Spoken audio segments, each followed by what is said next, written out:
this computer. Good morning, everyone. Good morning to our first our first general membership meeting of 2021. Good to see everyone here. I'm so glad that everyone looks nice and healthy and refreshed, right? It's been a long year, and it's really nice to see everyone's beautiful faces. So today we have a nice event. It is our third annual quick draw event, and we've got some of your members who are going to be sharing their talents today. So among them are Bernard Fallon, Fran Nichols, Joy Gonzalez, Kathleen Weil. Did I say that right? Kathleen Weil. Yeah. We pronounce it Wheel, but it doesn't really matter. Okay, Wheel. Sorry. Okay, Kathleen Wheel, Margie Murray, Dasha Jameson, Marilyn Townsend, Michelle Applin, and Mike Ishikawa. So without further ado, I'd like to thank them for participating. This is absolutely great. We hope to have a few more. This is our first time that we do our quick draw via Zoom online, and hopefully this is something that we can enjoy more often. I'd like to get Lynn to talk a little bit about our Zoom etiquette, but on top of that, she's got some other great news. Okay, so here you go. Lynn, all yours. Hey, hello everybody. Happy New Year. Here we are still on Zoom. Hopefully not much longer, maybe another meeting, and maybe after that we'll be off. But first of all, most of you are getting pretty familiar with Zoom. I learn new things every day about Zoom. It's really fun. My daughter's a teacher, distance learning for 5th graders, so she teaches me a lot of stuff. First of all, if you want to unmute yourself quickly, you can tap your scroll bar on a Mac or a space bar on a computer. I'm not sure on the iPad or a phone, but that's a quick way to get the menu to unmute if you need to do it quickly. Also, in the chat, I will be monitoring the chat. At the lower bar, there's a chat bubble, and you can click on that and you can type a message to everyone or a private message. So that's a great feature, especially as the artists are drawing. You can ask questions that we can address to them later. If you want to give a clap or a smiley face, you can go under reactions down in the toolbar. Okay, there they are. Click that. Or a heart and a celebration. You can put that in your screen for a little while. Importantly, if you want to pin someone and make them bigger so that you can watch what they're doing. Let's say you have a favorite artist and you want to just watch them today. You can go into the upper right corner of the person that you want to pin. Let's say Mike Ishikawa, because he's a rock star and we just want to watch him. We would go to the Mike Ishikawa box and hover over the upper right corner of his little Hollywood square, and you'll see a blue rectangle with 3 dots. You click on those dots and you can select pin in the drop down, and you can pin him and it will become large. Later, you can remove that pin by going to the upper left and it'll say remove pin. Another important feature is in the upper right on a Mac, and I think in the iPad it's in a different spot. It's called View, and you hover over. You can go to Gallery View where you can see everybody. You have to scroll through a couple pages to see. Right now we have 42 participants. Or you can go to Speaker View and you will just see the person that's speaking and it'll zoom in on them, which is why I think this app is called Zoom. So you can kind of play back and forth between, gallery and speaker and see what you like and how you want to view people. The other thing is, Otto, do you want me to tell them about dragging the quick draw people? Yes, they can. That, sure. Or are you going to tell them that? Okay. Oh, go ahead. All right. So during the quick draw, which starts at 10:30, you can actually grab the little Hollywood square. Let's say you want to watch Fran, Mike, Joy, all the quick drawers. You can grab their Hollywood square and drag it to the top so that you can have all of the quick drawers all up at the top of your screen. And that'll be kind of cool to follow along what they're doing. What else? Anything else I've forgotten? Any questions about Zoom that I can answer for you right now before we start?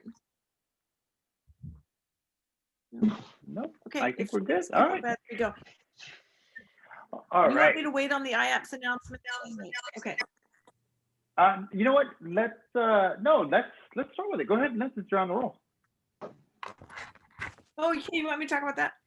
Sure. Okay, go so ahead. really quickly, IAPS, I don't know if you were all following the International Association of Pastel Societies is why we exist. We are a member society of IAPS. And we are allowed to enter IAPS shows and exhibitions. We get to go to the convention every other year for a discount because we are a member society. And there are close to 100 member societies around the world. IAPS is putting out a quarterly newsletter, and it's going to be coming out tomorrow. I will make sure everyone gets it by MailChimp. And it's important to keep up with what's going on with IAPS because you can, as I said, you can enter the shows, you can register for meetings. There's a retreat coming up. It's called the MISA, Madeline Island Retreat in August. And it'll be on one of the Great Lakes. And it's a focused retreat for people to sign up. So you just don't want to miss out. So I will make sure that I send you the IAPS newsletter every quarter. I work on that newsletter with the communications team, and it takes a lot of work, and it's really a beautiful magazine. And you can also order copies of it if you want a hard copy of it, because it's a beautiful coffee table type magazine. So that's all I really want to say about that. The next convention is going to be in 2022 in Albuquerque, June of 2022. It was postponed from 2021. So that's it. Hey, Lynn and Dasha, I have a question about it. Do you planning to have Chicago show with IAPS, and is it in-person show? Thank you. Okay, I forgot about that. Yes. In June of this year, which is 5 months from now, IAPS is planning their brick and mortar show in Chicago. So the way they used to do it was they would alternate a brick and mortar actual show one year. The next year would be a web show. So yes, they are planning in Chicago in June. You'll be getting more information. That's also in the newsletter. Oh, and I forgot to tell you the best part. Pastel Society of Southern California has a feature in the newsletter under Society Shorts, and it reviews what we did all last year. So take a read of that. And this is a technology issue. So you can see what other societies are doing during this time of Zooming and using new technology. So that's kind of fun to see what everyone's doing. Thank you, Dasha. Cool. Thank you. Thank you. All right. Well, you guys, thank you so much for that, Lynn. I appreciate it. So yes, during this meeting, you will be muted. And reason for that being is that I'm going to go around to the participating artists, and we're going to get some insight. I'll have some questions for them regarding the process, what they're into. Maybe they don't want to talk to us at all and just say, leave me alone, let them work. That's fine, you know. So we'll move around, and so that at least our members have some sort of insider knowledge of what's going on in their heads.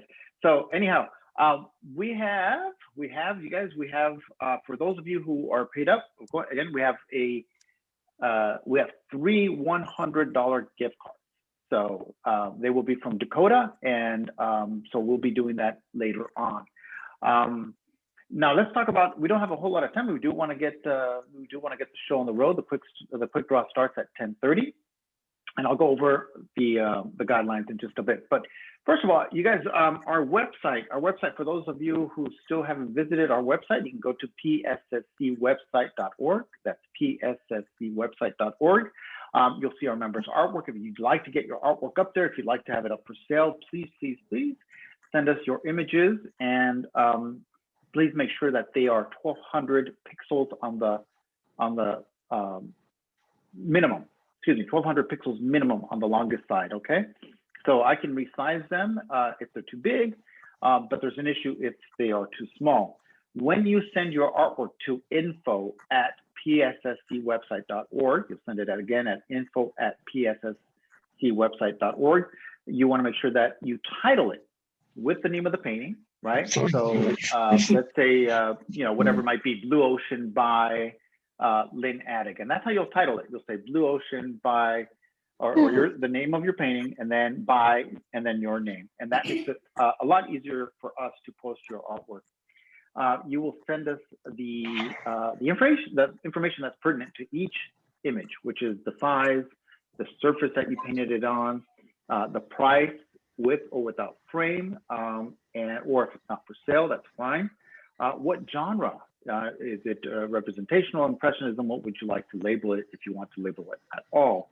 And then the gallery that you would like to have it placed in would be seascape, landscape, still life, whatever, and we'll place that accordingly. The other thing, again, you'll send that at, one more time, info@psscwebsite.org. Now, moving on to our YouTube channel. We now officially have 100 subscribers, which means we are now waiting on our personal PSSC YouTube URL.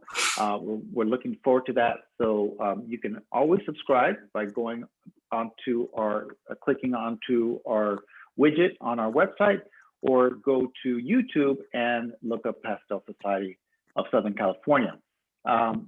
You can always find those links again on our website. So if you like to get some more info via our YouTube channel, we have tips and techniques going up. We have our meetings that go up there, so you can always refer to the meetings and the techniques. We have the demos are up there. We have Mary Aslan's demo. We have Joe Mancuso's demo up on our YouTube channel. So you can always use that as your educational reference, and that's why we're here. It's one of our nonprofit components. We are here to educate via the medium of Pastel. March of the Mentors. Again, this will be our third annual, is that right, Lynn? As well? This will be our third annual March of the Mentors. Yeah. So this is just like our third annual quick draw. This year will be different, obviously. We will have the March of the Mentors via Zoom. And what we're going to do is we'll discuss this a little bit more with the board members, but what we're going to do is we're going to have slotted meet time. So we're going to have whichever mentors that participate they'll take five attendees, and we'll have a meeting time for you. So you might meet at 10 or 12 or whatever it might be, so that during that day we'll have different meeting times for your mentor, and that's the way it'll work this year.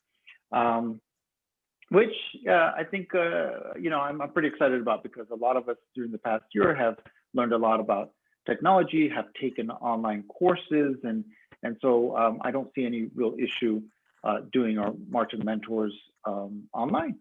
So really looking forward to it. Our membership drive.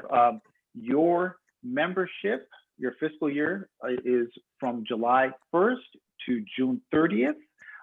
So if you paid up your dues, they will go until June 30th of this year.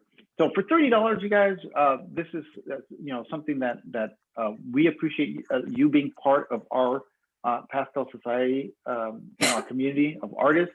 We love that everybody is participating. We can't wait for this to be over, and so that we can meet again and we can get on with our field trips PSSC has been known for having excellent instruction. We get some of the best artists out there to be able to spend some time with you and teach you what they know. And I've seen a lot of members flourish because of it. So your artwork is just skyrocketing, and it's nice to see that.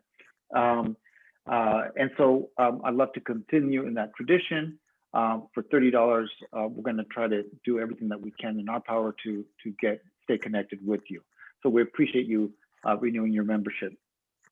Mask.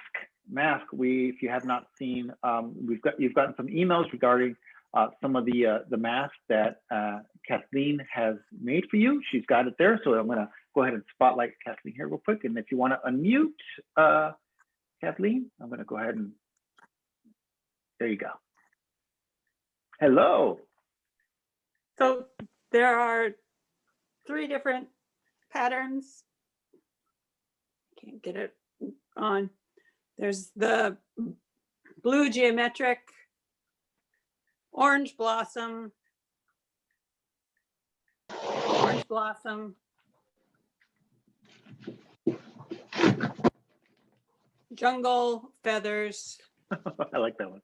blue geometric, and they all have denim on the other side with the PSSC logo. Nice. So they're $17. That's $15 for the mask and $2 for postage. And so if you are interested in getting one, you just make a check out to PSSC and send it to me. And I think that the address, I don't want to say the address because nobody's writing it down anyway, but you can find the address in our email. And I think that Lynn may be able to post it in the chat. I can do. Yeah, I can do that. Yeah, that would be probably better. So Okay. if you are, hopefully we won't need masks for very much longer. They're saying that even if you do get the vaccine, you still have to wear a mask when you go out. So That's right. why not be fancy? And when you come to our first Pastel Society meeting, you'll have Thank you, Kathleen. that one. Okay. All right. So, all right, you guys. Well, you know what? We have about 12 minutes before we get started. So let me go over some of the guidelines, what you will expect to see from our participants, and what they're up against. Dun, dun, dun. All right, here we go. All right. We have asked that any member participating, we've asked them to make sure that if they start on their piece, that it be no more than a toned surface. Okay, so no preliminary sketches, no underpaintings in that way. So they'll be starting pretty much fresh. Let's see what else. That's pretty much about it. They have 1 hour to finish their piece. After which it is up to them if they would like to sell the piece, raffle the piece, right? Is that correct, Lynn? But again, that would be what we're requesting, that they bring their piece in a future meeting. Is that right, Lynn? Am I getting that wrong? Yeah, we're not going to try to do any raffles of artwork here today. No. But at a future meeting, if people want to bring their quick draw pieces to the meeting, we can see them in person and we can talk about doing it there, like an opportunity drawing. Right. So yeah. Right. Okay. Today, And to it. sorry. Go ahead. That's okay. Oh, I'm done. okay, sorry. Okay, so I'll be going around to each artist and again asking them a few questions as they work, and you know, if they'd like to share some of their insight, that would be greatly appreciated. So other than that, am I missing anything? Hopefully, I didn't skip. Let me check my notes. Well, I think you're gonna mute everyone during the quick draw so that there's not a lot of background noise, and then you're gonna ask certain artists that unmute, correct? To That is talk about correct. what they're doing. So I'm going to ask all members to refrain from unmuting themselves unless asked to. I'd like to see, if you have any questions, by the way, if you have any questions for any of the artists, please put them on the chat. Lynn is going to be monitoring for questions, and then we can refer those questions back to the participating artist. If you please, that would be really great. Later after the session, then we can unmute and then we can ask a few questions. Actually, I'll pick and choose to see what, you know, just so that there's not too much background noise.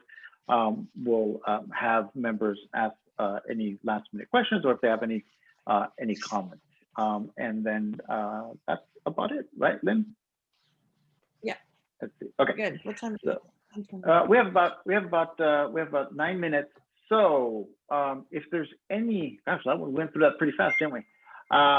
So if anybody has any comments or issues at this time regarding membership, regarding getting your photos, excuse me, your art images to us.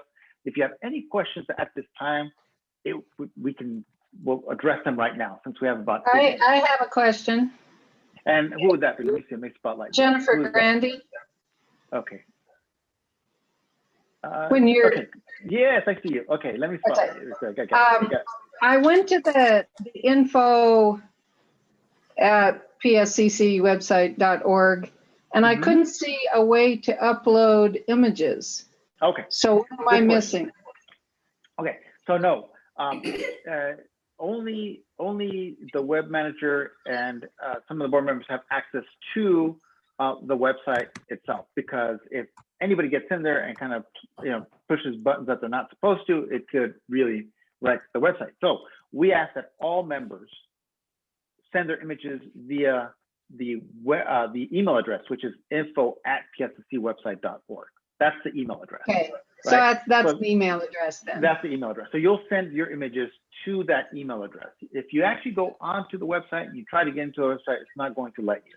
Okay. You won't be able to load your images. And again, it's for that reason that we don't want to change any settings that we've already inputted by having members go in there try to load their own images.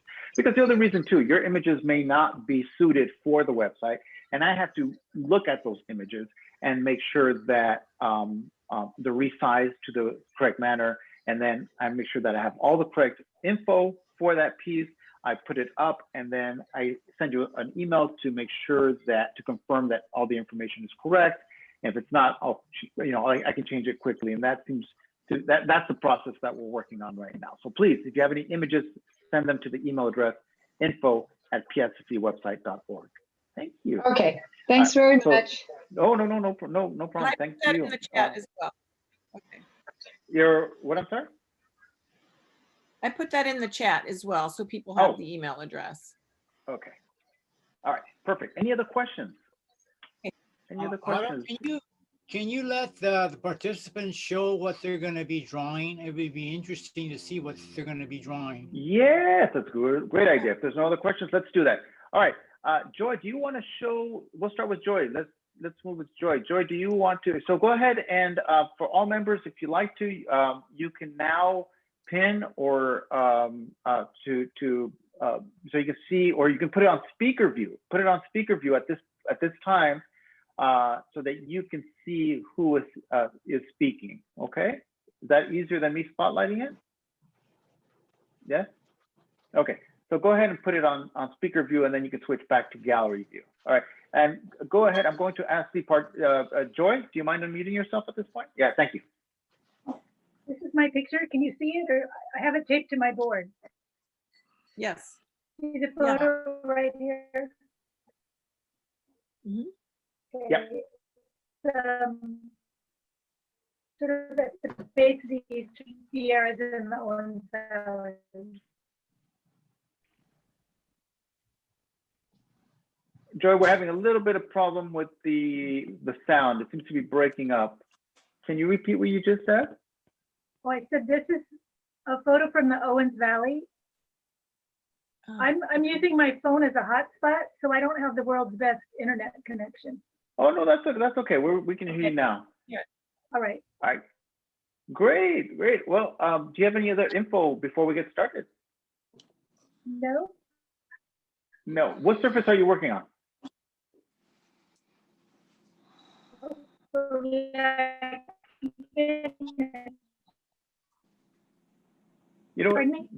I think it's 8 by 10. Oh, it's 8 by 10. 8 by 8 by 10. And what surface is that? Is that we couldn't catch that? UR 400. UR 400. Okay. Thank you. All right. So I'm going to, let's see. Mike, you're up. Okay.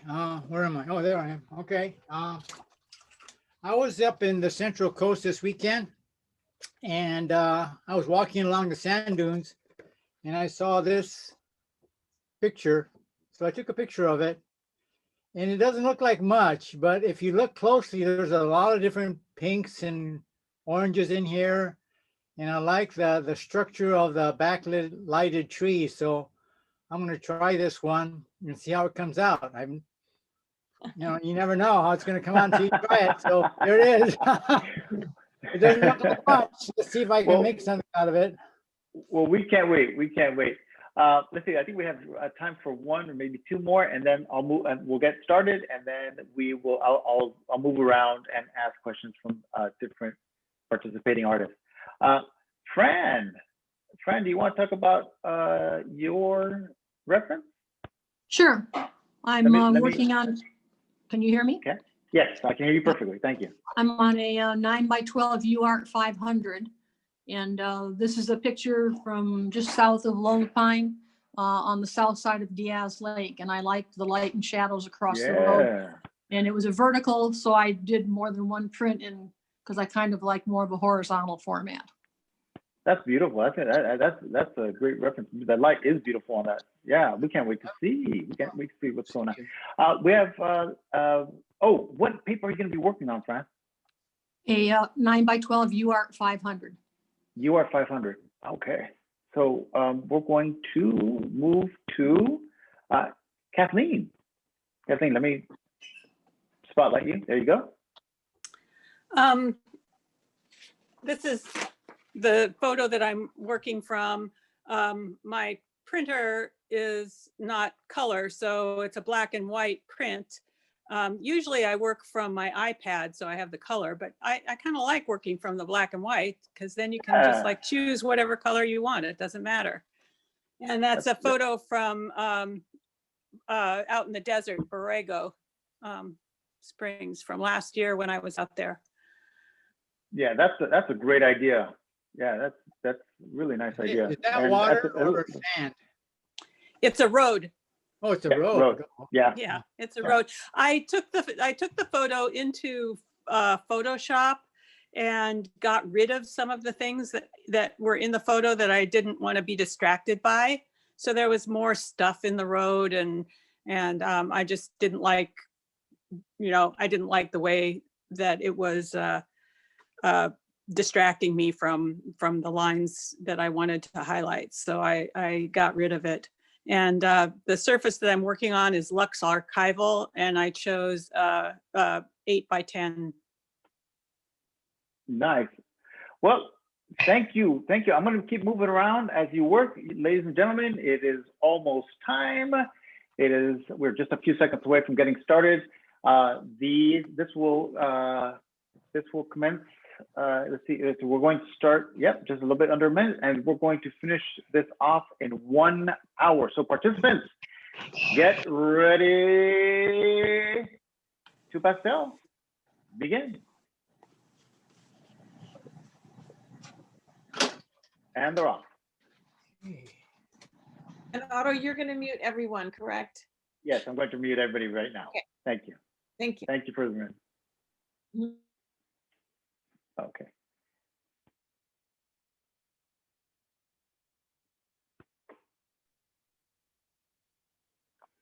All right, so everyone, as our artists get started here, you have the option to pin those artists. If you have any questions regarding on how to do that, please put your questions in our chat, and we will let you know how to do that. You can also, let's see, so you can pin your artist. And for those of you who do not know, some of you might have the ability, again, to drag the window of the participating artist to a gallery view. So you can have all of them grouped together in one window, in your overall window. So I've done that, and right now it's recording all our participating artists. You'll be able to see this on our website later on today after it's been formatted. It takes a few hours. It's a large file, but you'll be able to see that on our website. The link will be on our website, but you'll be able to see it on our YouTube channel. So again, Lynn will be helping with any questions as you begin to type them into the message board. So this is interesting. Okay, so we've got Kathleen doing an underpainting. We've got Fran. Let me go to Fran. I'm interested in what she's doing at this point. Fran, do you mind unmuting if you don't mind? Fran? All right. Can you hear me now? Here quick. Yeah. Oh yeah, we can hear you. So tell us about your process at this point, if you don't mind. Oh, we lost sound. Are you there, Fran? I think we lost Fran's sound. So we're going to revisit you, Fran, in just a sec. Go ahead and continue working, and hopefully we figure out the whole sound thing. I think she may just be muted. Oh, let me unmute her. Can I? No, she has to do that. I think you muted yourself, Fran. Okay, and also Margie, if it's possible to ask Margie to reposition her camera a little bit so we can see her canvas. We're not seeing her canvas very clearly. Okay, Fran, I think we can hear you now. No, you're muted again. Okay, so let me go to Kathleen if she doesn't mind. Let me go to. How you doing, Kathleen? Fine. Okay, so you're working with watercolor at this point, is that correct? I found these stick things. They're watercolor cubes, and by Art Graph. So they're like a tailor's chalk, so that you can like draw on it with the like you're drawing. And then nice. if you add water, it turns into a watercolor. So I really like the fact that you can like sketch it out and then mush it up and create this watercolory thing with these cubes. They're just kind of a nice shape. Those look nice. How long have you been working with those now? A couple of years, I guess. Wow. I can't remember. I think I saw them at an IAPS a while ago, and just like the shape. I like the shape of them, but they're kind of neat because you can draw and then watercolor, but then when it's wet, you can kind of go back in and add some more if it's not as dark as you want. Yeah, I'm gonna have to check into those. It's a nice shape. Nice, and it's like a nice combination of drawing and painting at the same time. Very nice. Very nice. Thank you. I'll leave you alone for a little while here, and I'll move on to Mike. Mike, do you want to meet yourself? You want to talk about your process at this point?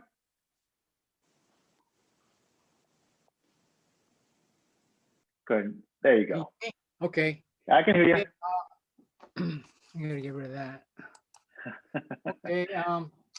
I went in and with dark pastels, and I'm just doing it. This is a 18 by 12 piece of 400 UART. Wow. And I'm just doing Karen Margulis alcohol underpainting. Okay. So I'm just kind of getting the base, which is this. Right. So I'm going to do the darks first, and I put the alcohol on it so it burnishes it in.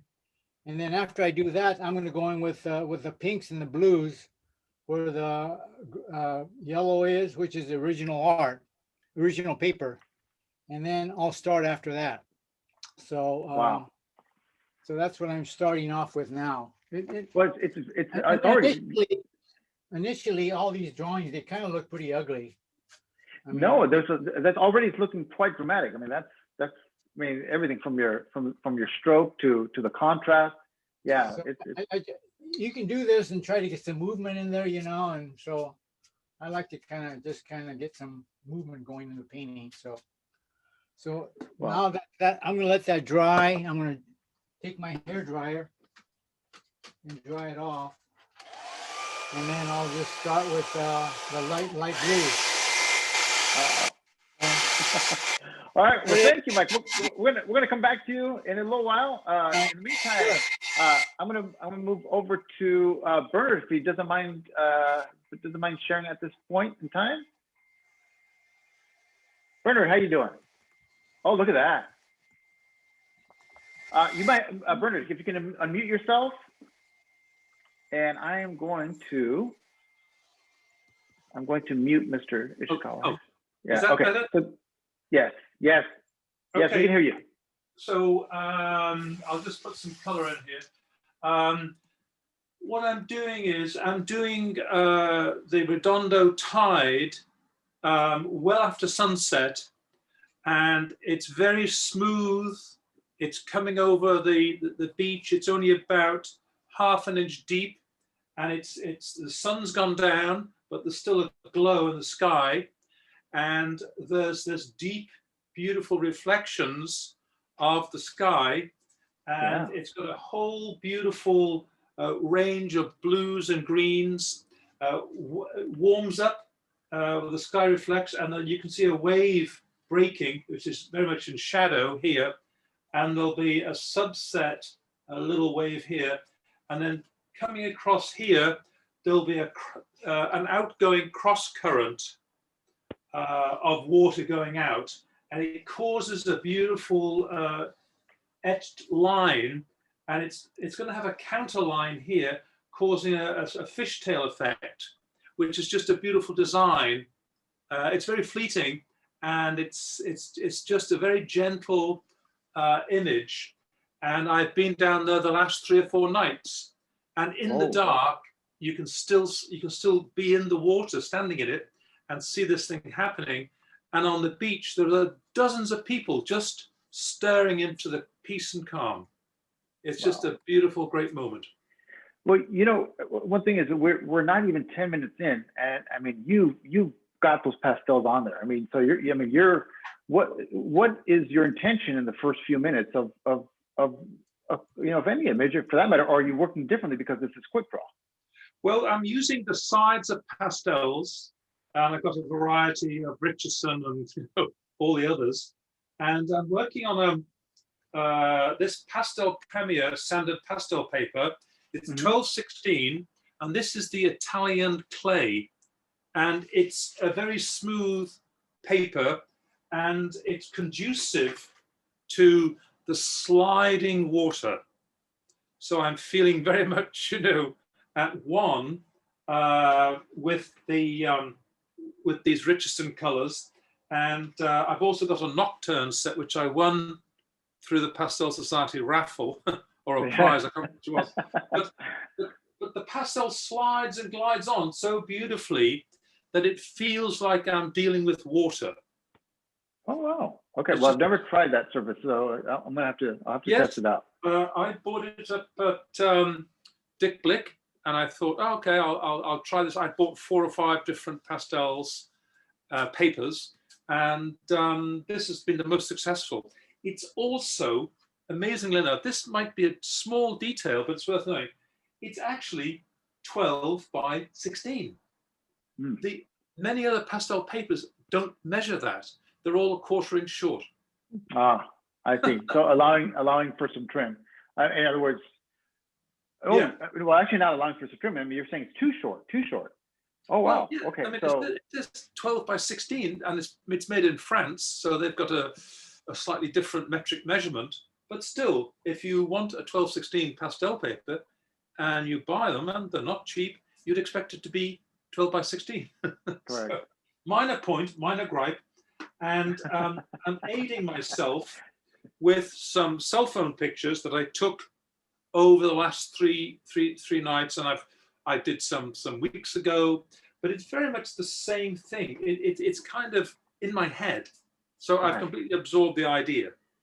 And it's just so much of what you've already become very familiar with your subject, which makes you much more confident in your choice of composition and color. So one thing, I guess, being regarding artists is to be very observant and to know your subject. That again,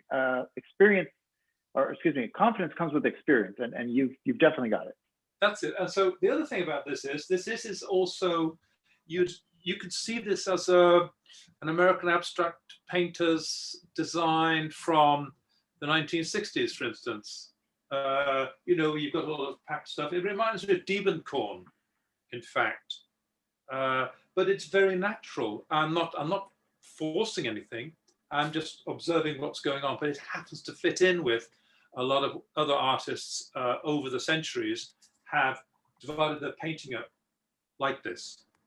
Okay. So Well, that's it. I thank you, Bernard. I am going to go ahead and I'm going to come back to you if you don't mind. I see that people can. Yes, Lynn. I see the comment. Says, yeah, go ahead. Go ahead. About pinning, about the unpinning. Yes. Yes. Okay. So let me remove this spotlight. Give me just a quick second. Okay. So I'm seeing that if I spotlight someone, that people is that right? That they're not able to switch windows. Is that correct? Okay. Yeah, they're not okay. able to pin the artist themselves. Okay. Okay. So let's see. How should we approach this? You Well, know. if they go to speaker view, then the artist that is speaking will get bigger, but they could still pin other people, I believe. Okay. Could try that. So okay. So one more time. If I go to.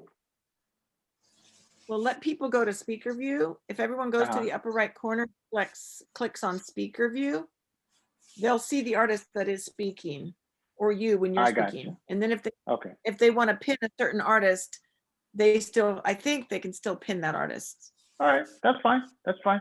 Okay. Well, let's see. Let's go to Fran. Can we try you one more time? Can you unmute yourself? Love to see your process.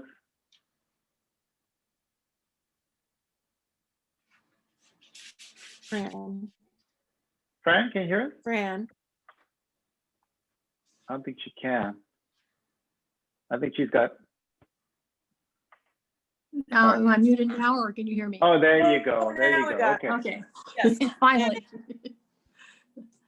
Okay, so I did an alcohol underpainting. I did the sketch with the Prussian blue, and then I put in some bottled green from the new pastel and did an alcohol underpainting to set some things to work against. I would normally do a watercolor one, but there's not going to be time for that today. So I'm just getting my big colors blocked in, and then I'm starting to work with my light against dark, dark against light. Probably pick up some more light back in here. Yeah, it's looking gorgeous. Are you partial to any pastel, whether it be at the beginning of a painting or overall on a painting? What seems to be your favorite? I would be doing the initial sketch in the new pastels. And then I like this one, I like Barbara Janicki, I laid in some pale orange and did that as like an undercoat so that I have some of that showing through. And then I like the Giroux. I like the, what are these? The Great Americans. Oh, yeah. I use 3 brushes. So my initial washes, I usually use a angle brush. And then I would use a rigger to take some of the darks, and you can draw them up so you have your dark grasses against your light area. And then if I want to soften an edge, I have a dry brush here that I can come back and, knock down. Some of these sky holes are too distinct. Yeah, those riggers are beautiful. Do you mind telling us the name of that or the brand? This is a Aaron Brothers. So they're no longer there. Art District is just a liner, but I think any kind of rigger. If you want that long brush stroke so that it has, it flicks and makes an irregular brush. And then to put additional lights on top, then I would come back in with the sharp end of one of the new pastels. And then you can put some very few lighter grasses in on different angles. Thought you should know that Krantz believes that your workup is amazing. So it absolutely is, and couldn't agree more.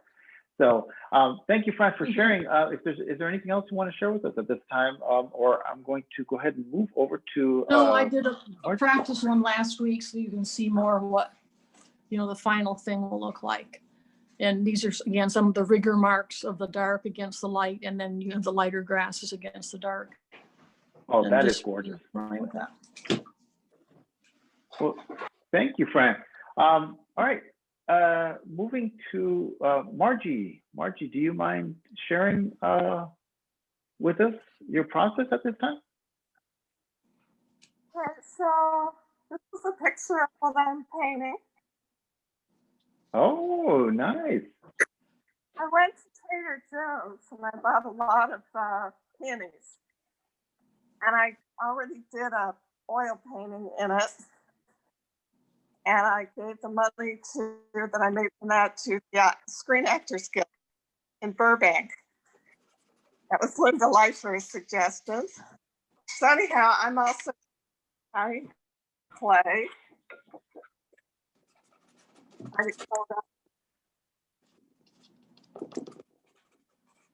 I like these a lot because of the way they're bent to take off when you're finished, but they're nice to carry and don't slip. So if I go to the beach or something, this is usually my go-to pad. Any other questions? No, anything else you want to share? I like that. I was noticing and that what is that you're working with right now? I'm doing some line work with the Watercolor, and I'm doing. I love these Terry Lustig, I believe, and I'm using a lot of the Pastel set. Wasn't this our 25th anniversary set? Mm-hmm. It's got a beautiful array of colors. Yeah, for those of you who aren't familiar, how long ago was this already, Lynn? This was a good maybe 4 years ago. We did a PSSC anniversary. Excuse me, it wasn't the anniversary set. It was the anniversary set. Sorry, it was maybe just about 2 years ago. Yeah, it was just about 2 years ago. We did an anniversary set, and it was just we chose some colors that represented the Southern California. So if you'd like to get a set, you can contact Michelle Applin for that set. Go ahead, Margie. I was just gonna say I'm doing an 8x8, and then if I want to, I can expand it a little bit, so it'll be easy to mat and send to somebody if they'd like to purchase it. Well, I love the colors. Well, I love the colors that you're using, and that blue is really beautiful. Thank you. We'll let you work. Let's see. Dasha, go ahead and we're going to go over to Dasha if she doesn't mind sharing her process at this time. Go ahead, Dasha. Hello. Can you hear me? Okay. Yes. Okay. I'm painting actually from live, but I practiced yesterday. So that's what I got yesterday. And let me turn the camera around. I hope you don't mind mess. No. I hope you can see my still life setup nice. on the kitchen table. So it's the office, still life setup, and everything in between. Okay, so I've done watercolor and gouache underpainting. I'm using terracotta gouache by Art Spectrum for nice warm colors. I know something about myself, what I tend to go with cooler colors. So I decided to put some warm in a lower layer to warm up the painting. So that's there, and some ultramarine blue. I don't know, is it gouache and some watercolor, but it's still, I still left it on. And I'm painting my favorite perfume by Tom Ford, Lost Cherry. And I have some cherries, well, you know how important is sense of smell nowadays. So yes. I think it's kind of irony, but want to keep sensing my perfume. And I have a cherry here for color matching, and I have some pastels pre-selected. Mostly it's Blue Earth, some Art Spectrum, of course, some Giraud, and what do I have else? Sennelier, a couple of Richardson sticks. That's it. And Cretacolor. I did thin layer of Cretacolor already. So I don't know, can you see it or no, but I'm glazed it, and now I'm gonna go heavy-handed on everything else. Well, I really love the contrast and the vibrancy between the blue and those red browns. It looks like, yes, it's really gorgeous. I'm loving that sense of light, and well, we'll leave it alone for a while. I think it's absolutely beautiful, and thank you for participating, Dasha.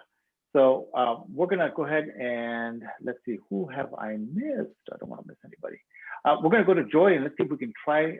Hopefully, we can get her to give us a little insight if she doesn't mind. Joy. Thank you, Kev. I read in the chat, and I'm gonna mute myself now. Oh, okay, thank you. Cool.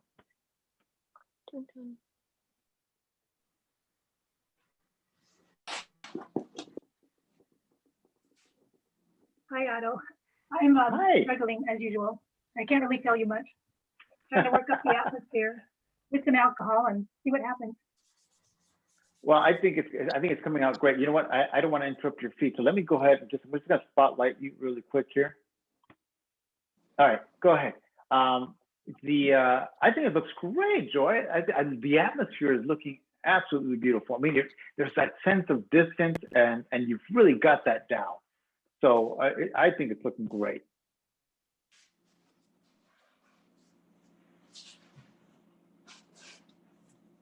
An underpainting. Yeah. Okay, good. Thank you. Yeah. No, you're welcome. Thank you. All right. If you don't mind, let's see. My muting stuff. We're going to go back to Mike, if he doesn't mind. And let me move the spotlight here. Okay.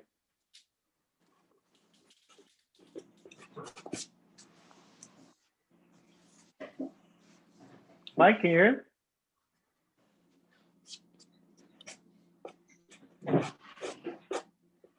I'm going to ask you to unmute. All right, there we go. How do I get my stuff on? There we go. There he is. So that's where it is so far. I'm trying to get that light coming through there, so I'm trying to get a lot of different colors working and trying to make it a kind of a colorful, more of an abstract painting rather than, because it looks kind of abstract when you see it. So I'm just kind of working to see what I can come up with, but that's where it is right now. Wow, that's great. I mean, we're barely 25 minutes in, and this is what you've got on there. Like, that's wow. I mean, again, Mike, I mean, I expect you to do 3 by the end of this session. So you got to live up to your standard, right, Mike? No, that's coming out really beautiful. Thank you so much. Thank you. All right, let's see here. How are we doing? How's everybody doing? Good. That's really great. All right, so at this point, let's see. Anybody have any questions for us via the chat, Lynn? Anybody? We've had quite a few questions and we've answered some of them. I wanted to clarify, is Bernard using the Pastel Premier Italian clay? Is that what Bernard is using? Yes. Okay, that's what I thought. That is. I wanted to make sure. Okay, good. Thank you. Thank you. And there were also some questions about mounting paper, and I directed everyone to our Pastel Society YouTube channel, where Otto actually gives us a demo of how to mount paper. So it's a great demo. You can watch that, and I do that now. I use the spray adhesive and I mount my paper onto archival foam core, and it's ready to go. Pop into a frame when you're finished. You're right. It's a little bit unorthodox in that again, it's an illustration technique that I've been using for at least 15 years. I've never had any issues with the adhesive that I use, which is Loctite 300. Again, there are those pastelists who choose to hot press and using a known archival glue. But again, for quick mount, I've never had issues with using Loctite 300. So again, it's your call, but you can see the video on our YouTube channel. Let's see, any other questions, comments? Somebody asked about the adhesive. Okay. Well, Otto, you use the Loctite adhesive, right? I've also used Blair adhesive. Yes, Blair is a very good one. I think Blair is known to be archival, if I'm not mistaken. You might have to read the info on Blair. I've used several different types of adhesives, and I've noticed that the only one, again, I haven't tried them all, but the one that does not buckle or lift in any way, shape, or form, unless you're at extreme heat. I'm talking about leaving your car, when you're painting inside the car in 100-degree weather or more. And I've never had the corners peel up or anything. So again, Loctite 300 is what I prefer to use for quick mounting. But there's other great mounting boards that you can use. There's, what's the one that Michelle Applin sells? Let's see, I'm trying to remember the name of the panel. I'm going a little blank on that one, but something media, right? Something media, everybody? It's multimedia. Ampersand. Oh, multimedia panel. Multimedia. No. Multimedia panels, right. The multimedia panels are great adhesive panels if you want to adhere any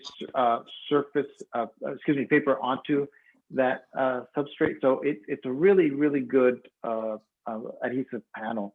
What I typically mount on is ampersand hardboard panels. Now those are archival, and they're lightweight, they're rigid, they're not going to warp on you. I tend to use a lot of water, or I use thin down acrylic when I'm doing my underpainting. I've never had issues with an ampersand panel buckle. Now keep in mind, I'm mounting as you'll see, I think on the video I'm mounting onto, I don't know, I can't remember if I'm mounting onto an ampersand or if I'm mounting onto some kind of gator board or foam. But either way, if you mount your paper onto an ampersand, it works really well. It's not going to warp on you.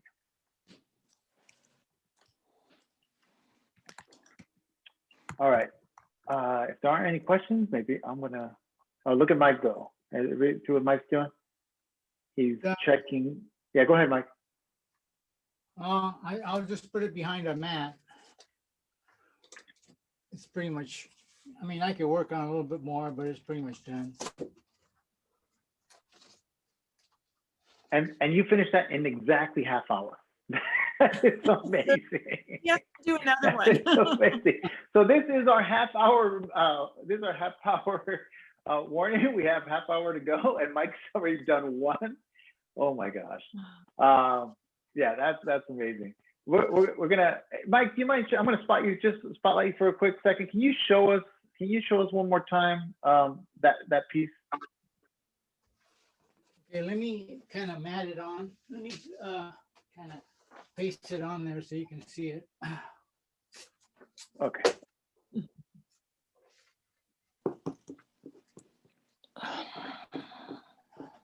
And again, while he's doing that, one of our members brought up that Mike has a show going on right now at Destination Art in Torrance, and he's donating the proceeds to Destination Art as well as to the disabled sports of the Eastern Sierras, I believe. And anyway, the prices are reasonable and you can check it out. That's great. Wow. All right, let's go back to Mike. Thank you. And yeah, Mike, you know what? Talk about let me spotlight you quick so you can talk about not only about your piece, but talk about your show at Destination Art, if you don't mind. Oh, okay. Yeah, the show, after the lockdown in March, my wife said, you're not going anywhere for 30 days. So I just stayed at home. And to keep busy, I decided to paint. So I did 35 paintings during the lockdown. And I had another 40 paintings or 50 paintings kind of stacked up. And I didn't know what to do with it. So I thought, well, I'll just have a show and donate the proceeds to Disabled Sports and to Destination Art. So that's what the show is about right now. And so I had, in fact, as I was going through them, I threw away about 40 paintings. I threw them in the trash can. And so, yeah, I had stacks of them, I'm telling you. So these are the ones that I saved, and they're the ones that are hanging in the show right now. Oh, So, wow. anyway, So right now, is your show, can we see it on, we can see it online right now, is that right? yeah, I guess. I mean, I left everything to Robin, and she's taking care of everything. All I did was hang the show, and so they're doing all the other business. We'll make sure to get, if it is online, we'll get that link and we'll post it on our website so that people can connect to it, you know, if they like to see it online. We can use Okay. our Facebook page and Instagram as well. Absolutely. Yeah. We'll put it on our social media. Thank you so much. All right. So are you going to attempt, with the 27 minutes we have left, are you going to attempt to do another? Yeah, I am. I am going to do You another. are? All right. I don't know Break which one that. to do, but anyway. All right. Mike, were you the teacher's pet? I'm just curious. Mike, when you were in school, were you the teacher's pet? No. Actually during school, I was just kind of nobody. I just kind of stayed in the background. I find that hard to believe. No, because I was a war baby. You know, I mean, as a Japanese, you were discriminated on, and so Oh. mother said to just stay low, and so that's what I did. I just stayed low and just kind of kept to myself. And it wasn't until I got into high school and I met my mentor, Pete Zamperini, Louis Zamperini's brother, and he's the one that brought me out of my shell. Up until then, I was pretty much in my shell, you know, and so. Well, you know, he gave me the confidence to just say, hey, go out and do what you want to do. And so that's what I did. You make an excellent point, Mike, on the power of mentors, you know, and I'm so glad that you got to meet him because, you know, look what your talents are shared with us. I mean, the world can see what you're up to, and thank you so much for being a mentor yourself to our members. You set an example and a standard that is just. Oh, the mentorship is so good. You know, when the reason I like disabled sports is when I was in high school, junior high school, a good friend of mine told me, hey, why don't you join our Boy Scout group? We go up to the mountains every year. But in order to go up to the mountains, we have to sell Winchell's donuts. So those were the days where you can go door to door and sell Winchell's donuts. And so we did that, and we raised about $500, you know. And so every year we started going up to the Sierras, and my first trip up there was so revealing. I mean, I was flabbergasted by the beauty of the Sierras.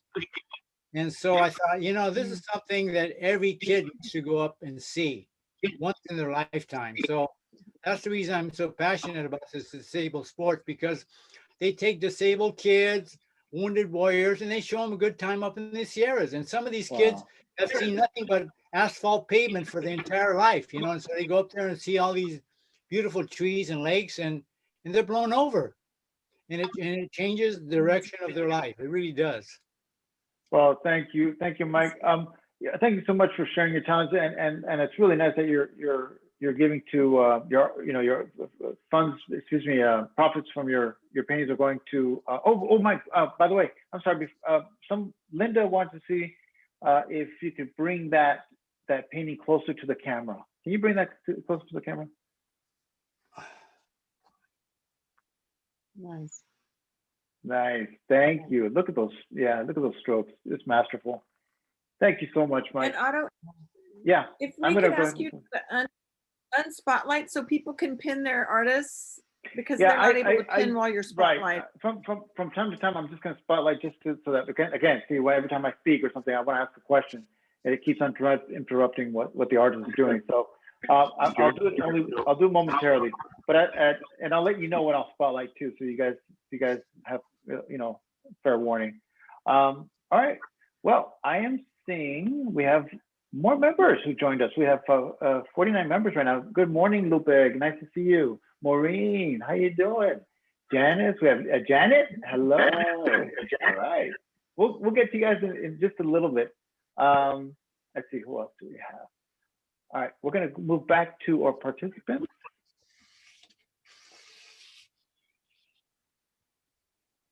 Okay. And Susan went ahead and posted Mike's link to his show at Destination Art in the chat. So if you go to the chat, you can click on the link. Nice. Thank you. Thank you, Susan. Okay. Oh, Kathleen, can we go back to you? We'd love to get some input if you don't mind. Okay, what are you interested in? Everything.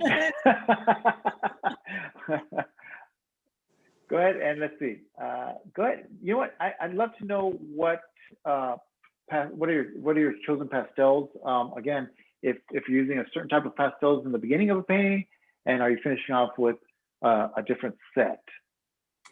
I don't really know, because I am not a very organized person, and I sort of, as I'm working, I separate everything, and whatever I did last time is in a certain place, and then it gets moved, so I have no idea which pastels I'm using. But I did a painting yesterday of a desert scene, just kind of as a practice, and so I had gathered up a bunch of colors that I thought were good for this kind of scene. So I did kind of decide a color palette before I started that I thought would work. And I tend to like not brilliant colors, kind of grayed out colors, and mushing them together to create a muddy look. I like a muddy look. So so that's what I'm doing. And especially on roads, I'm drawn to just large sections of pavement, because they change in subtle ways. So they aren't, from a distance, it looks like a big section, just a big shape. But when you get closer, you have like variations in color that are kind of mixed together. And that's sort of what I'm doing now. Well, I love the atmosphere. I love the light on that right now, and the fact that you chose a black and white media so that you can free yourself from any preconceived color is a really great idea. So thank you so much, Kathleen. That is coming out really gorgeous. Thank you. So moving on to Dasha, if you don't mind. Let's go to Dasha, if you don't mind unmuting yourself. I unmuted myself. Okay. So so where are you at this moment in time? What is your focus? What are you trying to achieve? What are you trying to do with you, whether it's color or light, shadow, whatever, anything that you want to impart? Well, I think I can be done at any moment. So I'm just kind of working on details and calligraphy, actually writing out. You don't have to, but I do want to write label on a cologne. So, and also I will usually I walking a lot when I'm painting. So right now I kind of into the painting. So I will be walking back and forth and looking at the symmetry and pushing and pulling. So I need to start seeing whole picture, not just a corner of it. That's the thing of the demo, what you like kind of at the angle. So it's very interesting. But Right. also looking at the camera, sorry. like you have your image in a mirror. So Yes. it does look pretty even and stuff. So I'm impressed. Well, I noticed that you're leaving quite a bit of the underpainting, which seems very intentional. And I think it's really gorgeous that we're seeing every level of that painting from start to finish. So again, typically, is this the way you work? What is your statement? Well, I don't have expectation for this painting. It doesn't have to go to Pastel Society show, right? Mm-hmm. So I enjoy underpainting process as much as I enjoy pastel. So I do want to leave as much as possible because I don't have 80% rule for this painting. So I'm just basically having fun and seeing what I can get away with and trying to follow something less is more, you know? Like, can I do less and it still will look finished? So that's where I am right now. Well, I think it's outstanding. Thank you so much, Dasha. All right. Thank you. So we're going. No, thank you. We're gonna get a little insight. You know, when you finish, when we've got about 17 minutes left, and then we'll spotlight every artist at the end, so they can give us any closing commentary. Moving on to Mr. Fallon. Mr. Fallon, if you don't mind, we're gonna move back to you. Let's see where you're at.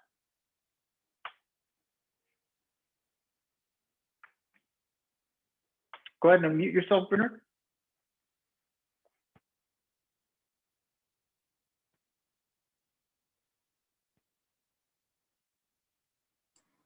There we go.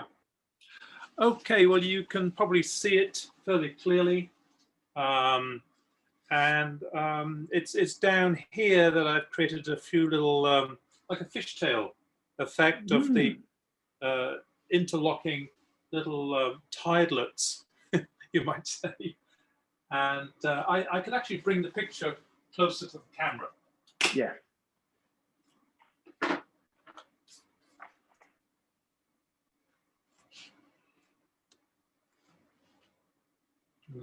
You know what? It doesn't want to switch pictures. So let me spotlight you. I'm gonna spotlight Bernard for just a second. Okay.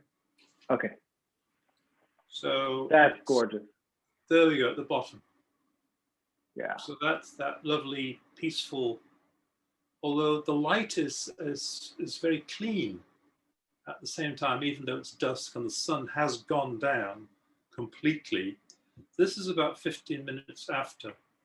And so I've been walking down the beach, and you get this acidic looking colors turning into turquoise up here.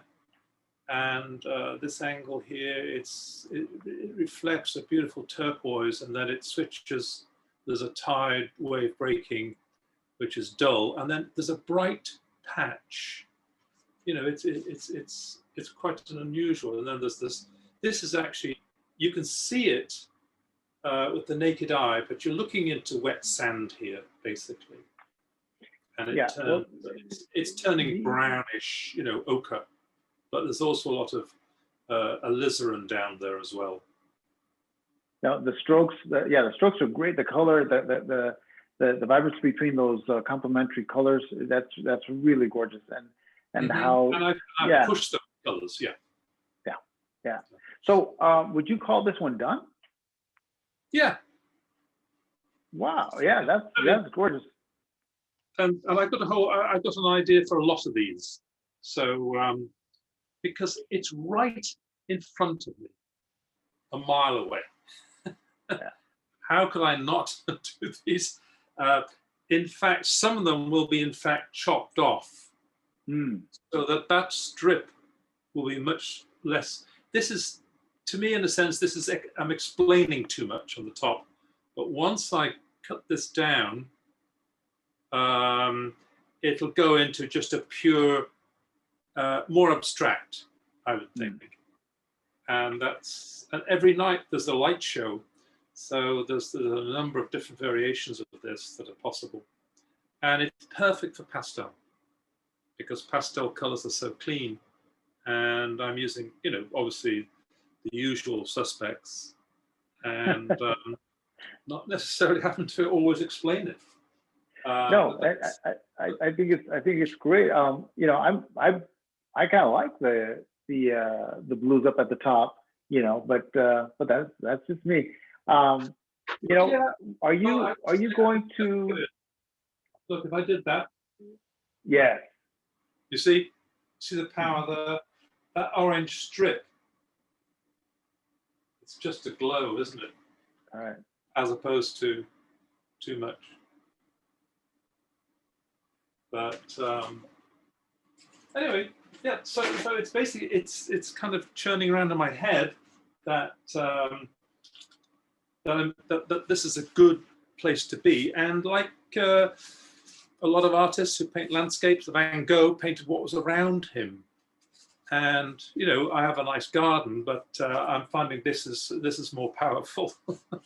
Well, I think it's a great piece, Bernard. We have about 12 minutes left. Are you going to attempt anything else? Will you just kind of assess the piece as a whole? What do you do? In other words, a better question would be, when do you know you're done?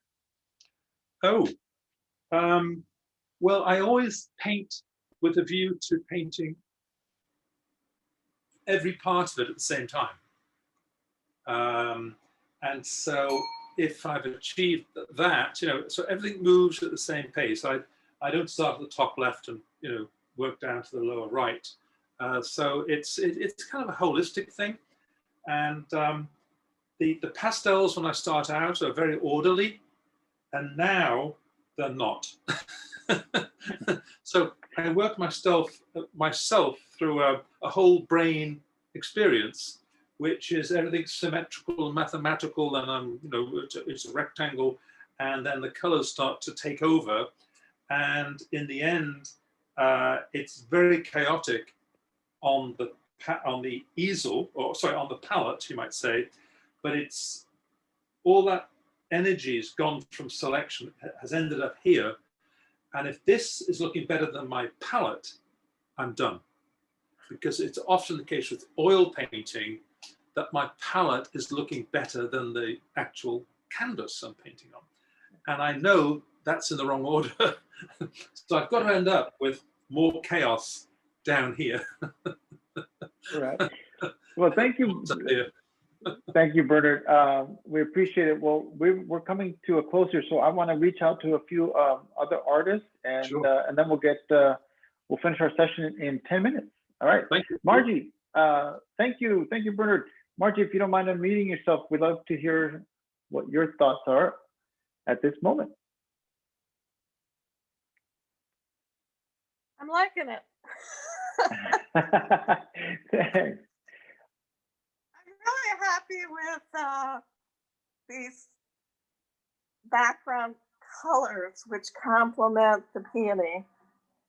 And I did some drawing work, and then I go in and I soften it and see where I can tuck in some darks. I learned that from you, Otto, from my mentor. Thank you. I need to work on the leaves some more, but I'm really happy with this part of the painting right here. And I just wanted to show you, this was the oil painting that I did of the peonies. So I used the same bouquet, but it's a different arrangement. There's actually a lot more going on, a lot more buds. I kind of like this single, flower with a couple little buds hanging down. And Margie, what was the surface you worked on again? I also love the Italian clay. I started that when I took a class from Tony Elaine, and this was on his list. I like it so much that every time I'm down to a couple sheets, I order some to be shipped to me from Dakota. Well, we have three gift certificates, three $100 gift certificates. So if anybody, if any member wins that, they might be interested in that service. So thank you, Margie. We're going to let's see, we've got 8 minutes left. We're going to move over. Let's see if we can catch. Let's see here. Joy, do you want to talk at this time? Do you want to discuss?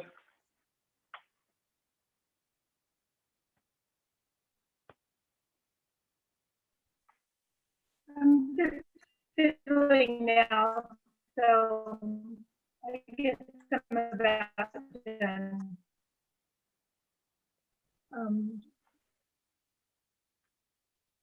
But I don't think you can hear me, so We don't can. worry about it. Yeah, we can.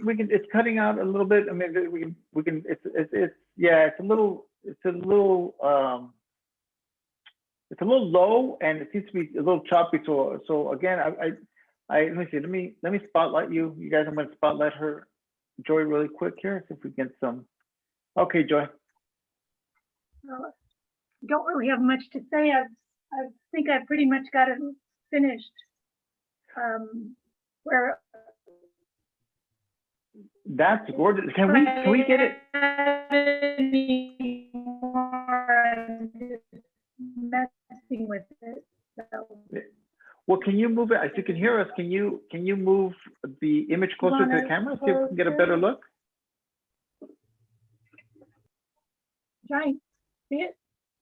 Oh yeah. Oh, that's beautiful. Yeah, look at that atmosphere. Oh yeah, Oh, we Joy, couldn't see that.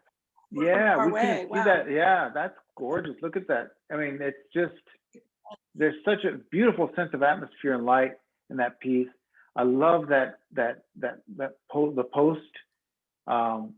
Yeah, you did really great. And look at the light up in the foreground, just forcing you up into the painting. That's really great, Joy. Oh, thank you. Wow. That's really great. Thank you. Nice. Thank you so much for participating today. That was really beautiful. Can't wait to see that. Can't wait to see that in person. Maybe I'll make an oil painting out of it. Yes. Yes. Thank you. You know how to do that better. I don't know.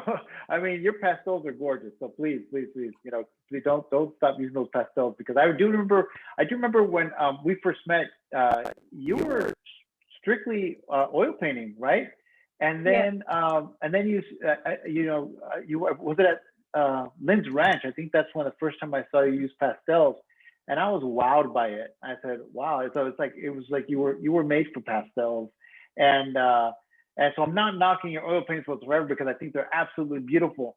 But it just seems like you handle those pastels so well. It's just, I would love to see more pastels, as much as I would love to see more of your oils. You have to clone her so she can do twice as many. Right? Exactly. So Well, I can't believe how much money I have to follow them both. But anyway, thank you. Thank you, Joy. All right, well, let's see, Fran, we'd love to, we've got about 5 minutes. I'd like to see if I can get to Fran here. Fran, do you mind unmuting? And I'm going to move the spotlight here. Fran, do you mind unmuting?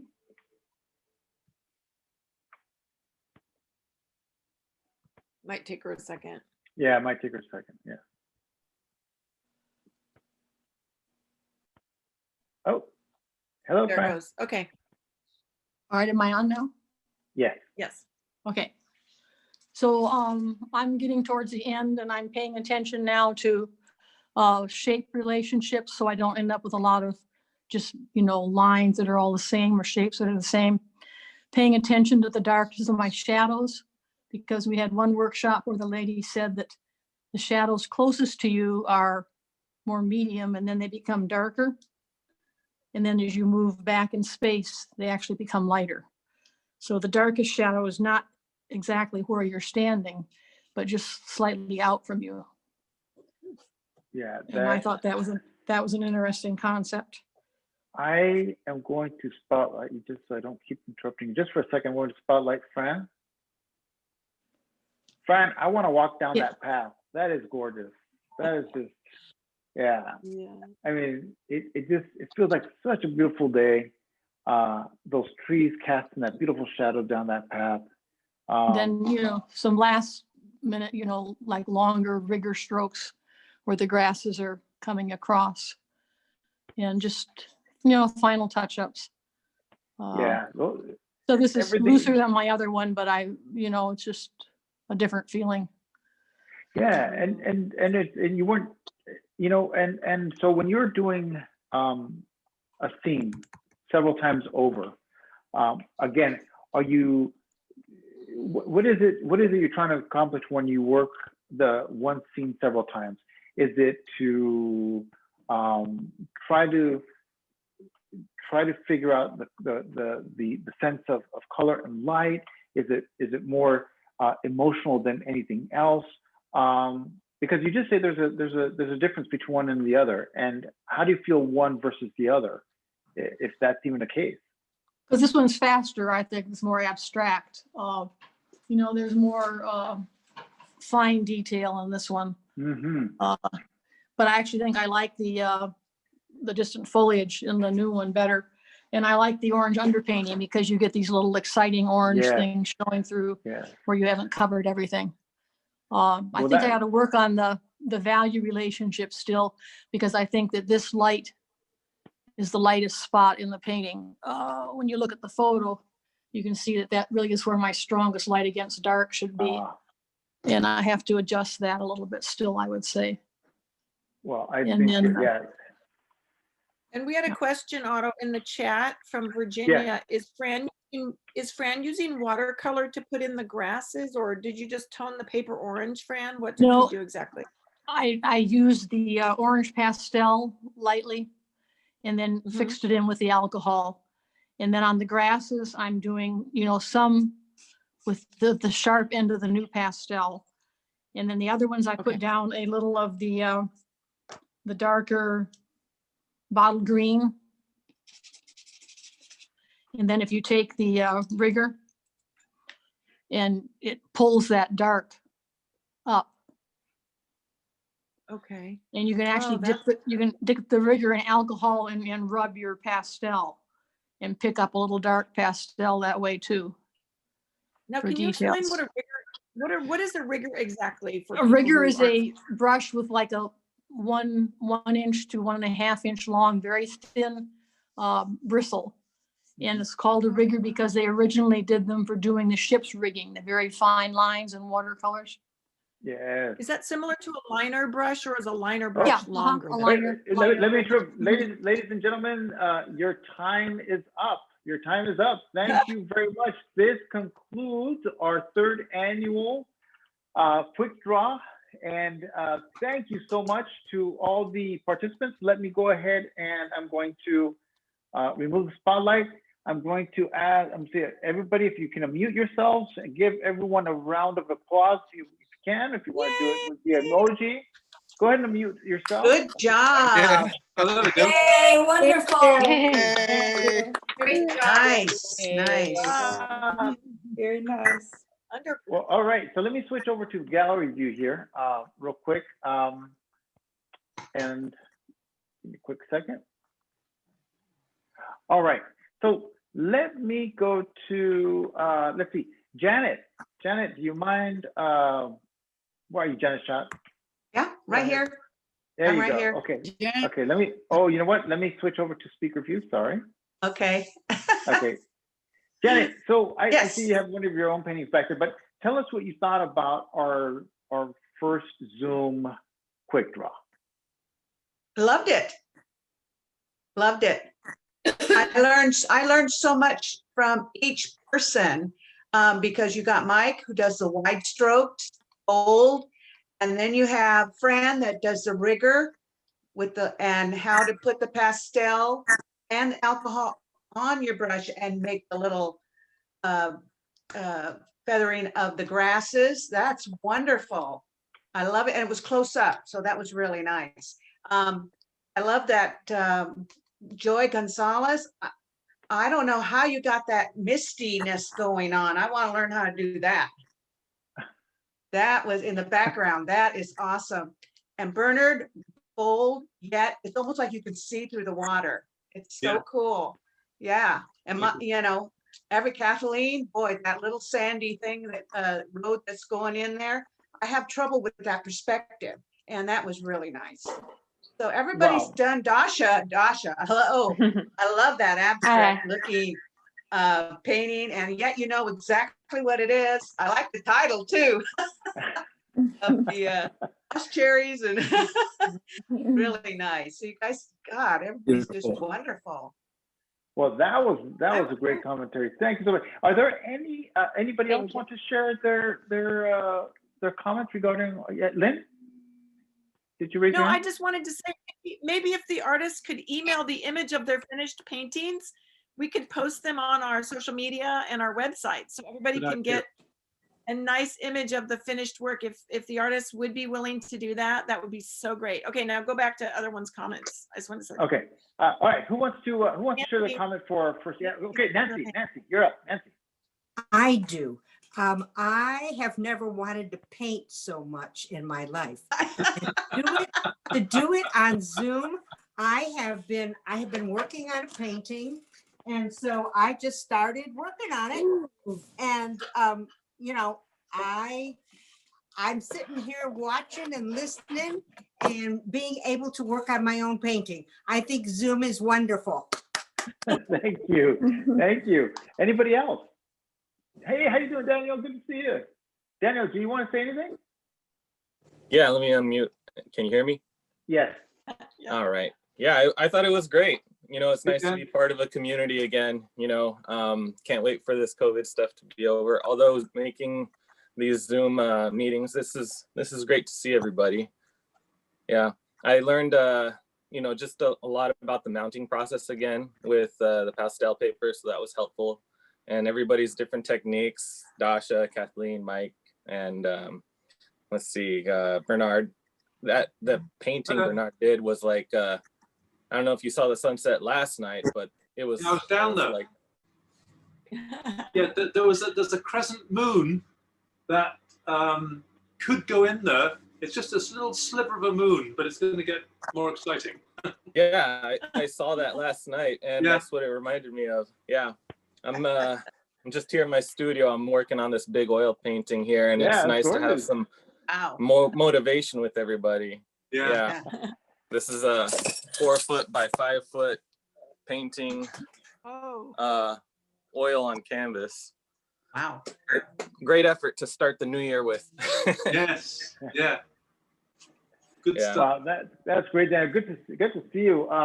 Any more comments before we go into our spotlight of each artist, so that they can have their finishing comments and what their overall thought process was for the last hour? Any other comments? Anybody? I would like to say something. Yes, absolutely. Chris. Go ahead, Chris. You know, I live so far away from where you are, and it would be wonderful if there would be some Zoom aspect even after COVID.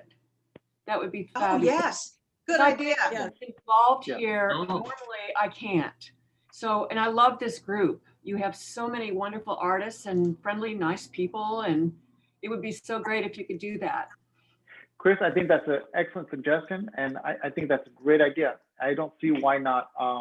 We have become international. We have members in different countries, and I think it would serve our members to be able to have a Zoom format at least. I would love to see if we can do it 3 times a year easily, you know, and hopefully more, even after COVID, so that you can still feel like you're part of this community, because we definitely don't want to exclude you. I think another thing is we may be able to start recording our Zoom meetings once we get together again, so that you can at least see what's going on in each of these meetings. We've learned so much about technology in the last year. It was, again, we're forced to, and you know, it makes it a lot easier now that we know the process and the techniques, the tools that we need to make that possible. So yes, Chris, I think that's great idea. Thank you. Anybody else?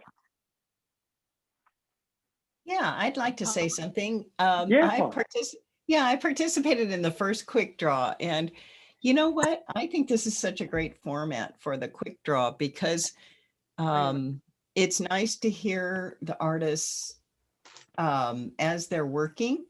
And I found that in the in-person quick draw, I was answering the same questions over and over and over again. And I felt like, oh my God, this would have been so much fun because I could actually complete my painting because all I had to do is do this once, you know, for everybody. But I really understood where each artist was going, and I really appreciated the comments. And I think it's a perfect vehicle for this. And I was really wondering what you guys were going to do for this. So I thought it was a big success. Thank you. Well, thank you. I think it would be great if we could have maybe one in person and have a Zoom quick draw. You know, Mike has a great idea of having one where we're challenged to do, where it's a theme. You know, we have an image and you don't know what the image is going to be, and then, you know, and then you're presented with that image maybe you know, right before the quick draw. I don't know, so we're trying to figure that out, but I think it is a great idea. I think this lends itself to beautifully, because you're right, we get to talk to each artist during the process, and I really enjoyed being able to talk to each and every one. It's very different again when we're in person. So yeah, let's see. We'll hopefully this is something that occurs more than once throughout the year, especially if we can't get together. Yeah. Anybody else? Hi, Meredith. Oh, here's Marilyn. Anybody else? I'm trying to scroll through all the images. Okay, well, if we don't have any more commentary at this point, let me go back to our participating artists and let's get some closing comments. Okay, so let me go back to gallery view. All right, at this point, I'm going to go ahead and spotlight each artist. Lynn, do you have any comments? I can put it in the chat, but I was just going to say that we will never be the same after this pandemic, because every organization is now going to have some sort of a hybrid situation. I know churches are looking at, they've become tele-evangelists, and they're going to be having a hybrid where they will Zoom and they will have in-person. And I don't see why we can't, as a PSSC, set the bar and every single meeting either have, you know, a Zoom or a FaceTime live or a recorded YouTube session. And Elaine just had a great idea. Let's add a Zoom chair to our board. Somebody who can make sure every meeting, every event is broadcast out to the greater world. So I just want to say that's a great idea. And I think we should make that a priority going forward. I think so too. Out of all the participating artists, who would like to have any closing comments? Show of hands from our participating artists. Anybody show of hands. Who would like to talk about, who would like to close with the painting? Kathleen, all right. Kathleen, go ahead. I want to spotlight you. I just wanted to say that I like the Zoom format for the quick draw, because you can forget that people are watching you. Exactly. You know, if you're in person, you have people around you and you're all nervous and everything like this. But with the Zoom thing, you're just in your living room. Well, I'm in my living room, painting away, and you forget that everybody is watching what you're doing. And it was nice to be able to forget that until somebody says, "Oh, what are you doing?" You know, and then you have to answer. But I think that, and I'm saying this because I know that some people may feel intimidated about doing something like this.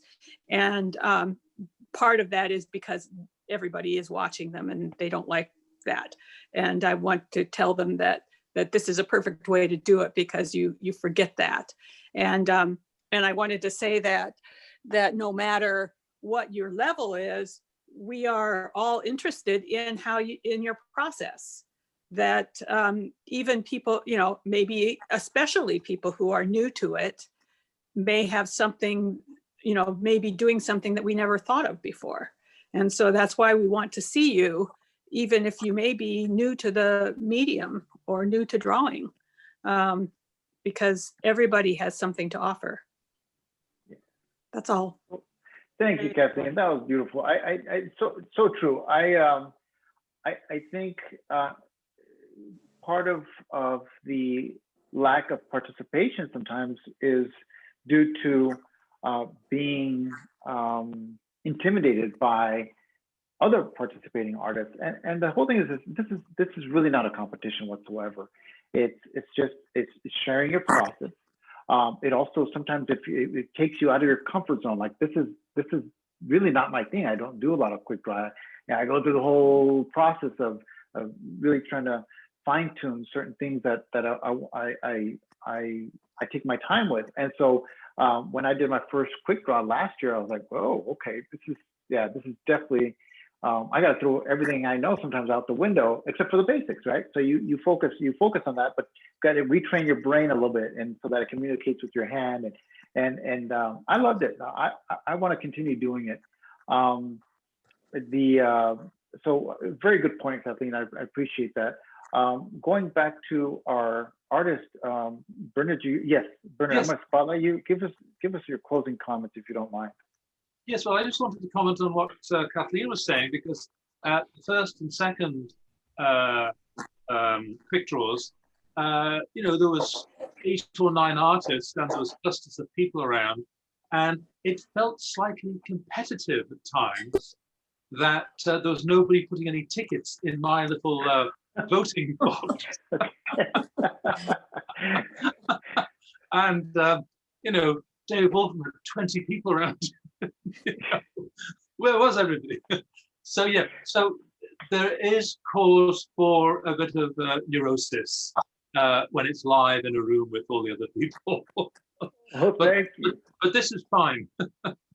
Well, you know what? Maybe this is like I said. This is like Paula said. Maybe this is the format we use. If people seem comfortable. In fact, you know what? Let me go to gallery view real quick here. And for our members, you know where your reactions are at. Right at the bottom, you can show of hands from our members who likes this format and would like to see it for a 4th annual. You mean with the thumbs up? Yeah, thumbs up. Thumbs up. Yeah, that's okay. So that's quite a few. All right, it's unanimous. All right. Well, this is something we'll definitely look at. So I'm glad you enjoyed it. Let's see. Back to our artists. Are there anybody else? Do we have any other closing comments? Dasha? Yes. Do we want to see Mike's second painting? Somebody requested in the chat to see Mike's second piece. Oh yeah. Oh, and he's left it on his easel there. Give me just a second. I lost Mike. It moved my windows. Mike, where are you? But you can see if you pin him. Yeah, I'm trying to find my friend Mike. There he is. Okay. Hello, Mike. Oh, I see him now. Hey, I'm gonna go ahead and spotlight you here. Oh, all right. Okay. Oh my Lord. These quick draws, I love these quick draws because it makes you become more spontaneous. You can't really think about something, you just got to do it. And so when you start doing it, your paintings change. You get more loose. And so people that want to become more loose, quick draws is an ideal vehicle for it, because you can't dabble in little details when you have an hour to do something. You just have to do it and do what Tony Elaine says. Once you put down the color, don't touch it again, you know, just put it down and don't touch it. And so I love this format of quick draws because my paintings become totally different. I just put down these strokes and it changes. And so I think most people when they paint plein air, they paint differently. They paint in a work, they paint differently. They paint more toward whoever's instructing them to how to do things. And I know, you know, like when I first took Richard McKinley's class, I thought, wow, he's just turning out a whole bunch of Richard McKinley clones because they all paint like him. So, you know, that's what happens. So, so from these workshops, you have to take the best of what everybody teaches and develop your own techniques. And so that's what I've been trying to do, is just trying to develop something that's different and that says that's you, you know. So I think that in our membership now, we have a whole bunch of people that you can relate to that say, oh, wow, that's a so-and-so painting and that's a so-and-so painting, because I think that's great because it differentiates everybody's style. And I think that's a lovely thing. I think absolutely right. Thank you so much, Mike. That's a gorgeous piece. And, you know, again, you know, I'm a little disappointed. I thought you'd get 3 done today. You know, I'm just kidding, Mike. You know, yeah, Mike is super fast. That is just incredible. Just incredible. Thank you so much, Mike. All right, just thank you so much, Mike. Anybody else? Anybody else before we finish up? Dasha, yes, of course. Yeah. Hey, Dasha. Hey guys, I wanted to say thank you for having me, and it's always a pleasure to visit with Pastel Society of Southern California. So recently I'm on another side of the Zoom and getting caught up and doing admin work for Red Rock. So it's fun to be an artist yourself and just enjoy what Otto and Pastel Society of Southern California team put together and just be an artist and paint. So thank you for this opportunity. And I got lost in painting, so I have pastel all over my face. That's a sign, but I didn't pay attention on anything what's going on and just focus on my subject, my pastels, and I like that one. You guys. Yeah, thank you guys. Yeah, great job, Dasha. Thank you so much for participating. And again, it's so nice. It's nice to, I mean, you're doing a great job with Red Rock. So congratulations on that. Can't wait to see your quick draw, Red Rock quick draw. So we'd love to see that going. And thank you. That really came out. Yeah, the saturation on that is great. I love it. You know, I hope you enjoyed it as much as we did. All right, you guys. Well, if there aren't any other commentaries, let's see here. Yeah, I'd like to add one thing after listening to everybody. I took a very, very good workshop during this COVID time. And I think the best thing I took out of it was that it was emphasized when you're doing plein air painting or quick sketch or whatever, that you access your 3rd grade child and you ask them what they want to do and you just follow it. And it really turned the corner for me on a lot of things that I overthought and overreacted to. So I encourage everybody to access their 3rd grade child. Well, absolutely. Thank you. Thank you. Let's see, Lynn, do we have any order of business that we did not get to? We need to do the raffle. Yes, of course. Yes. All right, so Kathleen, I'm going to spotlight you. Okay, so I have everybody's name in the bowl. And they've all been mixed up several times. So I'll draw 3 out.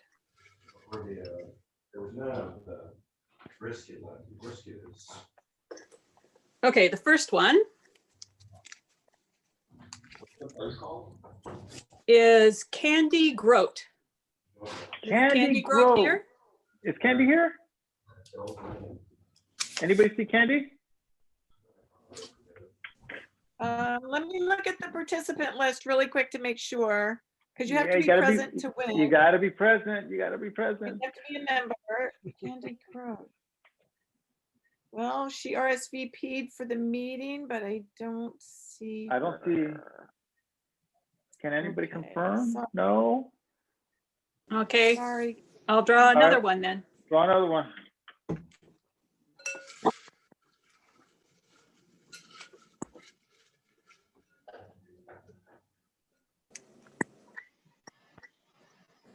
Okay, this one is Terry McMurray. Terry McMurray. Are you here, Terry? Terry? Unmute if you're here. Yes, unmute if you are here. I don't see Terry. I don't see I don't see Terry. Terry there. Okay, All right, draw again. I'll try again. They're gonna be sad they weren't here. They can see this on Zoom. I mean, on YouTube. Yeah, boy. Okay, this is Meredith Grenier. Hey, Meredith. She was here. Meredith. Meredith's here. I'm here. Okay, excellent. Meredith is here. Excellent. That's one. I'll one set down. yours over here so that it'll be, okay, so we've got one, we have two more. Okay. I knew I was going to.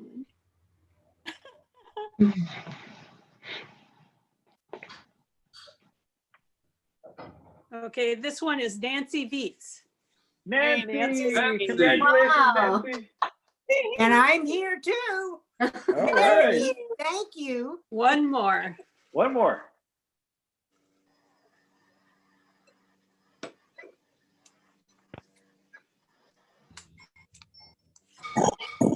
Randy Page. Randy. Oh, wait. Randy, where are you? Randy's here. Randy's here. It's on the list. There he is, Yay! Randy. Randy All Page. right. Okay, Well, those are the three. congratulations. All right, so to our winners, let me go back here. To our winners, please expect an email from either my personal email or from info@psscwebsite.org. I will get you your certificates within the next, let's see, Saturday, Sunday. I'm gonna see if you have it by Monday, okay? So you'll have your certificate that you can use at Dakota Pastel. So that's, again, each one of you will be receiving a $100 gift certificate to Dakota Pastel. So congratulations to Meredith, Nancy, and Randy. Congratulations. Well, everyone, if I haven't missed anything, I want to thank you for joining us for our first of our 6 general meetings for this year. Please keep your eyes peeled for any emails coming for our March of the Mentors, since if you like this much, I hope that you'll like our Zoom mentorship coming this March. So sign up early because the slots will go. We'll give you the names of the mentors in the next coming weeks. And again, I look forward to seeing all of you this year soon enough. And thank you so much, everybody, for joining us. You'll be seeing this video online later on today on YouTube. And again, if you haven't subscribed, please do. So thank you once again. This is the end of our first meeting. Thank you so much, everyone. We'll see you again soon. Thank you, Lynn, Cass, everyone, all my board members Thank for you. your support. You did a great job. Thank you. Thank Thank you, you, Lynn. Thank you. Thank you. Bye, everyone. Bye. Bye. Thank you. Bye, thanks. Bye.